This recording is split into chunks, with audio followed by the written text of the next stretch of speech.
It's time to eat. What are you hungry for? Sit down and get ready to consume an abundance of fantasy football knowledge from Ross Tucker and John Daigle. Feed me now. I'm starving. On the Fantasy Feast Eatin' podcast.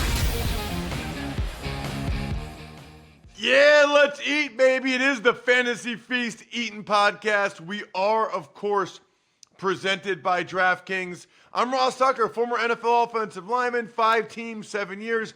You know this. I got Patriots Cardinals on Sunday for CBS. Should be awesome. Not sure how many of you guys will be watching since there's Bills, Lions, as well as Steelers, Eagles, and some other games. That's okay. I know the Cardinals and Patriots fans will be watching, which is awesome, and Red Zone and Sunday Ticket and all those things. You can check me out on social media at Ross Tucker NFL. We're at Ross Tucker Pod. This show, if you didn't know, we do it twice a week. So it's awesome. We record both Wednesday morning, back-to-back, and then we give them to you 8 games at a time, 2 digestible, bite-sized episodes. You can always, about 26 minutes or less, you can always watch on YouTube if you'd like, youtube.com/@RossTuckerNFL. I'm at Ross Tucker NFL on social. We're at Ross Tucker Pod. Star of the show, John Daigle, does a fantastic job every week keeping us informed. I told everybody on the Even Money Betting podcast and on the Ross Tucker Football podcast, even if you're not in the fantasy playoffs, if you're into betting prop bets, John's a great guy to listen to or follow. And if you're not into either, it's just really interesting. I mean, I write down 5 to 10 things a week that he says that I find notable from a statistical standpoint, whether you're playing fantasy or not. So check him out on social at NotJDaigle. He's one of the guys over at EstablishTheRun.com where you can and should use the code FEAST to get a discount. John, we got to dive right into it. There's no more buys. So we got Thursday night, Rams, Niners. Both of these offenses were electric in Week 14. And it's a very important matchup for both in a jumbled NFC West. Niners head coach Kyle Shanahan has historically had success in limiting Matthew Stafford, but I believe the Rams are hitting their stride and getting healthier at the right time. Now, of their last 4 games with both left tackle Rob Havenstein and both Cooper Kupp and Puka Nacua healthy, Matthew Stafford has a 10 touchdown, 0 interception ratio and 8.9 yards per attempt in that span. This is also a Niners defense that is not going to have Nick Bosa yet again for the foreseeable future. So I do think we get some points in this game, which is why the total keeps trending towards increasing every single time we look back at it on DraftKings Sportsbook. Nacua also seems to be the clear-cut favorite here that Stafford continues leaning on. Even Sean McVay has now got him involved more on pre-snap motion, 5 carries this past week on top of his 100 yards receiving and double-digit targets. So right now, since Week 8, Nacua has been fantasy's wide receiver 2, only behind the great Jamar Chase, who everyone saw once again go nuts on Monday Night Football. So he just seems to be a very confident option. You have to be feeling good if you head to the first round of the fantasy playoffs with him. On the other side of the ball is where it gets interesting because the Rams defense, while being able to create pressure since their bye, is still leaking big plays. 3rd in yards per attempt and the 4th most completions 20 yards downfield. Brock Purdy, there is no Trent Williams protecting him these past few weeks. Trent Williams, for personal reasons, out yet again, but Purdy did hit his stride against the Bears. In the first half alone, the 49ers had outgained the Bears by over 300 yards of total offense. And then also the Rams will be missing starting cornerback Kobe Durant in this game, which does seem to elevate Juwan Jennings' matchup in particular. I'd love to have more confidence in Deebo Samuel, especially after he's coming off the most carries he's received in any game since the Niners returned from their bye, but it still seems like he's more of a wide receiver 3 flex play here around the team's backfield, which is also going through injuries. Isaac Guerrero looked great in the spot start against his last 3 minutes, came up banged up with a foot injury, and then from that point forward, we saw Patrick Taylor out of Memphis operate as their RB1. Taylor does have some experience under this Shanahan scheme because he was stuffed on the Packers practice squad under Matt LaFleur for a few years before finding his way over to the Niners this past offseason. And without Garendo, who's trending towards not playing in this game, the only guys behind Patrick Taylor are Keyshawn Vaughn and Izzy Abanikanda, who the Niners just picked off waivers last week. So it seems like Taylor is going to be an every down back in a median matchup under Shanahan that people can start in the first round of the playoffs here. Love it. All right, what about the Cowboys and the Carolina Panthers? Dallas's sole redeeming quality on defense, no matter what they've been through this year, has been their ability to create pressure, getting to quarterbacks at the 4th highest rate in the league. The issue is now no DeMarion Overshown, who suffers that brutal injury on Monday night. And actually under pressure is where Bryce Young has strived the most since returning in place of Andy Dalton. If you adjust for his completion rate for drops, because he's had 5 drops under pressure as well since he's returned the past month, he's actually completed 65% of his passes, which is crazy because, again, before he was benched for Andy Dalton, he was completing just 33% of his passes under pressure. You saw that game, Ross, against the Eagles. Like, a 50% completion rate for Bryce Young in that performance does not tell the story of how well he played and just being able to extend plays and make them out of the pocket downfield. So for a guy like Adam Thielen, who even last week popped up for about 100 receiving yards, I do think it's a pretty great matchup for the Panthers. They opened as dogs at DraftKings Sportsbook and has since been bet up to favorites. And I think the books are right in that. And sharp bettors are correct. And think the Panthers are the better team in this matchup. On the other side of the ball for Dallas, it's also a softer match for Cooper Rush because he has been Jekyll and Hyde depending on whether opposing pass rushes can get there. 5.9 yards per attempt from a clean pocket compared to literally the league's worst, 4.2 yards per attempt when opposing pass rushes have met him. The thing is, the Panthers are dead last in the league in creating pressure. So I think it is going to be a soft pocket here for Cooper Rush to work with to both CeeDee Lamb and Jake Ferguson, and more importantly, Rico Dowdle. Dowdle now in their last 3 games, the Cowboys have done away with all the Ezekiel Elliott touches that go nowhere, and Dowdle has out-touched him 66-7 in that span. So have to love those players for the Cowboys. You know, to your point about Bryce Young, thoroughly impressed. He looked like Incredible. Alabama Bryce Young. The Eagles could not get him down.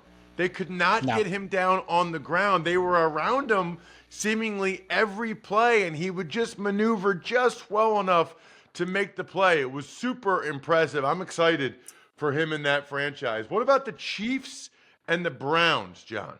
Quickly, that Bryce Young mojo also with stutter stepping inside the 10-yard line, that's not swagger he had in the first month of the season where he was still playing tepid. Now he has the confidence to get out of the pocket too. So I just love what we're seeing from Bryce Young. But for the Browns and Chiefs, let's start on Jameis Winston's side of the ball because we talked about last week how I was very concerned about Winston's spot. And as expected, he struggled against not only zone coverage, but Alex Highsmith, who was all over that tape and getting into him and crushing the pocket.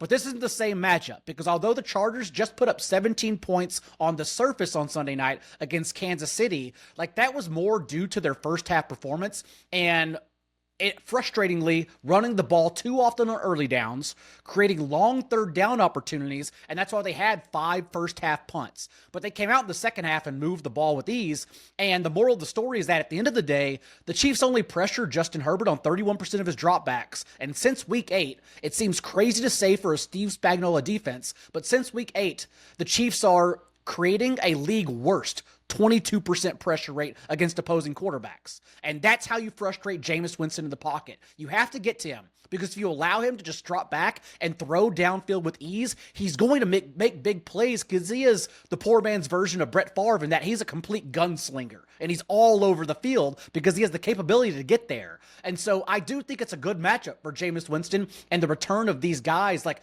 David Njoku, who even had a 28% target share last week, Elijah Moore, because the Chiefs are quietly allowing the most fantasy points to receivers from the slot. And that's where Elijah Moore has led the team in routes run since they traded Amari Cooper. Jerry Jeudy, we've also seen up pop up for big plays now consecutively for a month. So I like all of these guys to get back involved against this Chiefs secondary. It's a little bit tougher, admittedly, for the Chiefs. Not that I don't think they're going to have success, because the Browns also allowing a heaping of big plays, but it's the fact that the ball goes everywhere. Even for someone like Noah Gray, their backup tight end, has 4 catches in 4 consecutive games. He's the tight end 8 in points per game over the past month. Travis Kelce, continuously hammered. DeAndre Hopkins, involved deep. And Xavier Worthy, consecutively getting his deep shots that may or may not get there. It's just a lot of guys for Mahomes to feed in an otherwise efficient offense. So it's hard to say who to play here. But I think confidently we can say Travis Kelce, DeAndre Hopkins, Xavier Worthy, flex to a lesser extent, and then Noah Gray if you are desperate for a streaming guy because you're trying to play someone instead like K. Dot, Kyle Pitts. Those players can be dropped for Noah Gray, who I think has a higher floor here. Also, Kareem Hunt, no longer an option, not just for the matchup, but because we saw Isaiah Pacheco pop up as an every down back yet again over Kareem Hunt. You can keep him stashed just in case Pacheco's injured down the stretch. What about the Dolphins and the Texans? Texans off a bye, Dolphins off that come from behind win against the Jets. And the Dolphins have been humming along, 30-plus points in 3 of their last 4 games. It's an indoor environment, and Tua Tagovailoa, the QB3 over the last month, completing 75% of his passes for 11 touchdowns, no picks in that span. You have to love, especially with 3 consecutive games of 300-plus yards and multiple touchdowns, you just have to love having the Dolphins offense in its entirety. Devon Achane, Jalen Waddle, Tyreek Hill, Jonnu Smith in its entirety in this game. It's going to be a little bit different for the Texans because they are coming out of their bye, and we know when teams go into their bye, they make some adjustments. And really the weakness the Texans have had so far is their passing game. So do they come out finding new, unique ways to scheme their offense, or do they continue leaning on Joe Mixon? They are home favorites in this game.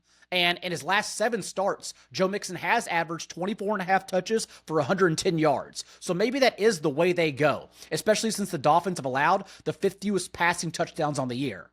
But at least to lead the light on for C.J. Stroud and Nico Collins in particular, we saw both Garrett Wilson for 7 catches and 114 yards and Devontae Adams over 100 yards and a touchdown get there just last week against the Dolphins. So Mixon, Nico Collins, we have faith in. C.J. Stroud, I do believe is more of a fringe QB1, but keeping my fingers crossed because he does have some important matchups in the fantasy playoffs, like Week 17 against the Ravens, if we can have a little more faith in their passing game. I have an important matchup tonight, John, with Labatt Blue Light. It's me against Labatt Blue Light. Somehow we both always win when I'm drinking Labatt Blue Light with friends, family, living life to the power of we. Always enjoy responsibly. This delicious beer made by Labatt USA, Buffalo, New York. What about the Jets and the Jags? Jets got that offense going. Aaron Rodgers finally hit 300 yards. First 300-yard game for Aaron Rodgers since 2018. And we've seen defenses exploit his weakness by even sometimes sending a single extra pass rusher. And when he sees that coming, he will dump the ball off with ease just because he does not want to get hit. He's frail at this stage of his career. The thing is that the Jaguars can't get to players, 28th in pressure rate. And so before they squared off against Will Levis last week, remember, they had allowed the most points per game to enemy quarterbacks this season. So I do think it's a good spot for Aaron Rodgers if you are a fantasy team going through injuries. Perhaps you're just looking to stream a quarterback, especially in Superflex leagues. I do think it's a confident top 24 spot for Aaron Rodgers and both wide receivers. We're still waiting on word of Breece Hall, who swears he's not going to miss the rest of the year, but the knee injury that he was out with last week was the same knee injury that he tore his ACL on a couple years ago. And so I am a little bit concerned, especially with the Jets officially eliminated from the postseason last week. And oddly, we saw both Braylon Allen and Isaiah Davis, Davis, who was drafted just 1 round after Braylon Allen this past year, we saw both of them involved in basically a 50-50 timeshare in place of Allen last week. Ran the same amount of routes, Allen had one more carry than Davis, and Davis had one more target. And both of them were great players. Braylon Allen, the youngest running back in this year's class coming out of Wisconsin. Isaiah Davis was actually Pro Football Focus's highest graded running back in this class coming out of South Dakota State, who we know churns out NFL players whenever they do make it. All elite athletes, and that's what Davis is, an 88th percentile athlete who was a workhorse in college too. So it seems like it's going to be more of a timeshare, which is unfortunate for fantasy because we like our guys to get all the touches, but both players are very good running backs. So don't mind starting either of them in this spot. It's a little bit tougher for Jacksonville because we saw Mac Jones did struggle, but if you do think it's a situation where the Jaguars can win, one, we saw Brian Thomas finish with a career-high 8 catches last week, and Doug Peterson came out after the game and said they want to give him more catches beginning early in the game as well. Have to love that for fantasy. But we saw Tank Bigsby out-carry Travis Etienne 18-4. And I think there are multiple things happening here. One, the Jaguars hadn't won since October 20th, so we hadn't seen them play a competitive game at all. So we didn't know who they would use if they were leading. But then also these next 3 games in the fantasy playoffs for Jacksonville, the Jets this week, the Raiders, and then the Titans, those are 3 games the Jaguars can win. So I do think sneakily Tank Bigsby should be on our radars as someone to have 15-plus touches in every game as a fantasy RB3 for the next month. Let's talk Commanders and Saints. We don't even know as we record this Wednesday morning. Maybe you know, John. I don't know who the Saints quarterback will be. We know who it'll be for the Commanders, Jaden Daniels. It will be Jaden Daniels, and have to love this spot for the Commanders. Everyone looks at fantasy defenses to stream during the playoffs, and I'm sure after the Commanders were dropped because they were on bye last week, everyone ran to their waiver wires to pick up this Washington defense, who now, to your point, doesn't have an announced quarterback. Either Spencer Rattler or Jake Haener will be under center. They do have their offensive line. The Saints do at full strength again, but it's still pretty tough. At least we saw in Spencer Rattler's 3 starts this year, the Saints wide receiver 1, whoever it may have been, finished with 45 yards and a touchdown, 57 yards and a touchdown, and over 107 yards. So there is some faith, if it's Rattler, that Marquez Valdez-Scantling can still be flexed. Otherwise, you know you're starting Alvin Kamara and Kendry Miller. Kendry Miller, who in his first game back under Darren Rizzi, not only the team's only running back touch inside the 10-yard line, but that happened in the first quarter. They got him involved for 10 touches, 7 routes as well, from the very beginning, because it seems like they want to run more of a tandem backfield, not necessarily a timeshare like we talked about with the Jets, but a 70-30 split in favor of Alvin Kamara as their identity without Taysom Hill for the rest of the season. For the Commanders, I think it's a pretty easy game to lean on Brian Robinson for Washington. Not only because we expect the Saints to struggle on offense under center, but now Austin Eckler moved to injured reserve with a concussion over the bye week. And in Robinson's only 2 starts without Eckler this year against this Saints defense that's allowing over 5 yards per carry to running backs, Robinson finished with 101 yards and a touchdown, and then prior to the bye, 103 yards and a touchdown. So really love the spot for Brian Robinson. Nearly was my DraftKings value pick of the week. Ooh, but he wasn't, because you save that for the next game. It's the Ravens and the Giants, and that's where we have John's value pick this week, presented by DraftKings. DraftKings, the crown is yours. The floor is yours, John. No more getting cute with the value pick. We're going straight to the top and going straight to the big dog himself, because the Ravens are 14.5-point favorites in New York at DraftKings Sportsbook. And that's a run defense that not only allowing the 3rd most yards per carry, 4.9, and the most 15-yard runs of any defense this year, but also without stud defensive tackle Dexter Lawrence. It's a game where the Ravens are now returning at full strength after their bye. It seems like they can just lean on Derrick Henry comfortably. I expect them to have a nuclear game as my value pick of the week. Wow, love it. What about the other guys for the Ravens? We're going to see if Rashad Bateman is healthy, because remember, he went into the bye with a knee injury, and then Deontay Johnson, who they asked to come in before the bye, once Bateman went off the field, reportedly did not want to come in the game.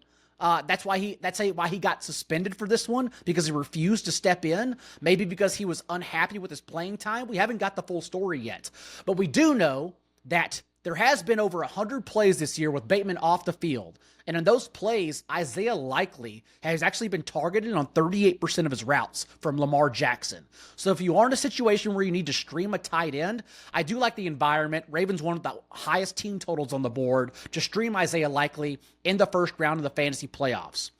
For the Giants, it has been a struggle because no matter who's under center, Malik Neighbors has really trended as a wide receiver 3, being peppered with double-digit targets but lacking the ceiling, all because the targets downfield have been extremely inefficient. But we have seen Drew Lock quietly sneak in as a top 24 quarterback these last 2 games, the QB 16 and the QB 18, and that's because I didn't even know he had this in his bag, honestly, that he's been a mobile quarterback. 57 yards and a touchdown, and then this past week, another 59 rushing yards, actually leads every quarterback in rushing yards the past 2 games. Drew Lock does. And so he's providing a high floor to start him if you're desperate in superflex leagues, although it's a tough spot on the ground. Same for Tyrone Tracy, who emerged once again as the team's RB1 over Devin Singletary. This Ravens defense is still one that has not allowed a single running back to go for over 100 yards. They're one of the stoutest run defenses in the entire league, but Drew Lock seems to be an option, again, if you're desperate in Superflex. It is the holiday season, which means it's time to hang out with family and friends, drink Smirnoff, the world's #1 vodka and an official vodka partner of the NFL. So many opportunities this year to make football games even more delicious as you watch them. We already had Thanksgiving and Black Friday. Now we've got Christmas, these Saturday games coming up. Please drink responsibly. Smirnoff #21 vodka, distilled from grain, 40% alcohol by volume. The Smirnoff Company, New York, New York. Please do not share with anyone under legal drinking age. Smirnoff, we do game days. Last but not least, for this episode, let's talk about the Bengals and the Titans. I'm thinking, John, that it might be a good idea to keep Jamar Chase in your lineup. I'm just like, I know I'm not the biggest fantasy expert, but I'm thinking it's probably a good idea. How about all the Bengals? Let's just talk about all of them, actually, because now the Joe Burrow in his last 5 games, who in any other universe is an MVP candidate. But because of Lou Anarumo's defense, the Bengals ultimately not going to get there. However, Joe Burrow in his last 5 games, 18 touchdowns, 3 picks for 342 yards per game, including that game-winning 40-yard throw to Jamar Chase. And before facing Mac Jones last week, the Titans had allowed at least 15 fantasy points to each quarterback they faced over the last month. Have to love everyone. Burrow, Jamar Chase, even T. Higgins, because remember, before that Cowboys game, T. Higgins out-targeted Jamar Chase. 26% target share to Chase's 23%. Chase had just been the one who was making the big, explosive 40-yard touchdown plays. So, although I know everyone tends to overreact in the fantasy playoffs and question, oh, this guy had one bad game. Do I start him here? Do not overreact. Do not overthink T. Higgins' place here. He is still a wide receiver 1, neck and neck, ranked alongside Jamar Chase. Also, Chase Brown, if you want to continue talking about all the Bengals, because there has been a 2-game sample now the past 2 weeks for the Titans' run defense that they've allowed 5.3 yards per carry, and in only 2 games, 4 separate running backs have reached double-digit fantasy points in that time against them. Chase Brown has been an every-touch running back for them out of their bye and practically since Zach Moss was injured. So love getting Chase Brown back here. For the Titans, speaking of waiting out quarterback situations, we just don't know because it was supposed to be a good spot against Will Levis last week. My value pick, he injured his shoulder in the first half. He is tough and he comes back out and plays through it. And I swear, if you watch the film, he missed 3 wide open touchdowns, including 2 game-winning opportunities. Chigakonka was wide open in the end zone. Nick Westbrook-Akine was wide open as well later on in the fourth quarter. But since Levis was struggling through that shoulder injury, he just whiffed on all of them. I have no idea about his status. We haven't heard just yet coming to this one. We have seen Mason Rudolph, because he adds a rushing floor, put up a top 24 performance earlier this year. And in that game, he did tend to lean on Calvin Ridley for double-digit targets. So I still have faith in both Ridley and Mason Rudolph and Tony Pollard here, because Tony Pollard now quietly in the last 3 games has out-touched the rest of Tennessee's backfield. Julius Chestnut and Tajay Spears included, 62-10. He seems like a player, although we should pick up Tajay Spears for the fantasy playoffs because the Titans' schedule is so easy, including, this week for on-paper purposes against the Bengals. The Titans' schedule is so soft that if Tony Pollard were injured, then we would want Tajay Spears as a contingency stash behind him. So those are the three guys that I have confidence in for the fantasy playoffs for Tennessee. I love it. All right, here's the games we got for tomorrow's episode. Patriots Cardinals, which it works out perfectly for this week because that's also the start of the late games. That's also my game. Indianapolis Denver, Buffalo Detroit, Tampa Bay against the Chargers, Eagles Steelers, Packers Seahawks, and then I didn't even realize till yesterday we got 2 Monday night games. The Bears Vikings and the Falcons Raiders, which is interesting for a first round of the playoffs. Make sure you're checking us out. Make sure you subscribe to the show. That way you always get it in your RSS feed, the Fantasy Feast podcast. Love those of you that check us out on YouTube, youtube.com/Ross Tucker NFL. Said it before, I'll say it again. Highly recommend you follow John on social media at @NotJDaigle. I'm at Ross Tucker NFL. We're at Ross Tucker Pod. And if you like the info, Even Money Betting Podcast, we're both up 30 units this year. College Draft Podcast, if you're into prospects or college football, obviously the Ross Tucker Football Podcast as well. I'm stuffed. We're done. Thanks for tuning in to Fantasy Feast. Make sure to also check out the Ross Tucker Football Podcast, Even Money, and College Draft, all on the DraftKings Network, YouTube, or subscribe to the podcast on your favorite platform.